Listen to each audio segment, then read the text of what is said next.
ఏం వాగ్దానాలు చేశారంటే అధ్యక్ష, 250 గజాల ఇళ్ల స్థలం ఇస్తా అన్నారు.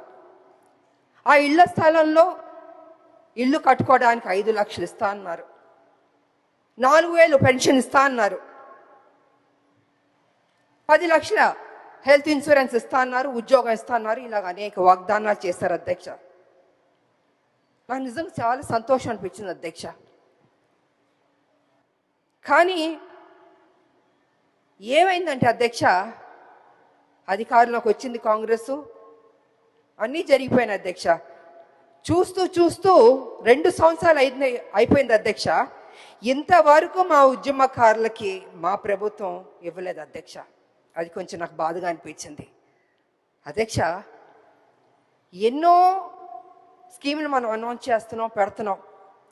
మా ఉద్యమకారులకు ఫస్ట్ ప్రయారిటీ ఇచ్చి చేస్తుంటే, ఏదైతే మనం కదా చెప్పాం ఉద్యమకారులకి ఇల్లు ఇస్తా అన్నాం, పెన్షన్ ఇస్తా అన్నాం, ఆరోగ్యం గురించి హెల్త్ ఇన్సూరెన్స్ ఇస్తా అన్నాం, ఉద్యోగం ఇస్తాను, ఇలా అన్నీ మనమే కొంచెం చెప్పాం కదా అధ్యక్ష.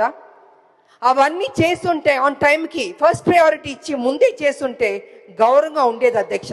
ఇవాళ పరిస్థితి ఏమైందంటే అధ్యక్ష, ఉద్యమకారులు అడుగుతున్నారు, అయ్యా మీరు కదా మాకు ప్రామిస్ చేశారు, ఏమైంది అని వాళ్ళు చాలా గౌరవంగా మర్యాదగా ప్లీజింగ్గా అడిగారు అధ్యక్ష.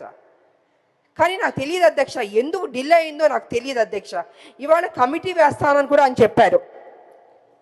నా ఉద్దేశంలో అయితే అధ్యక్ష, కమిటీ అన్నది కొంచెం డిలే అవుతుంది అధ్యక్ష. ఇప్పటికే 2 ఏళ్ళు అయిపోయింది, 2 ఏళ్ళు పైన అయిపోయింది మా ప్రభుత్వం వచ్చి, కాంగ్రెస్ ప్రభుత్వం. తొందరగా వాళ్ళకి ఏం మనం వాగ్దానం చేస్తే బాగుంటుందని అధ్యక్ష.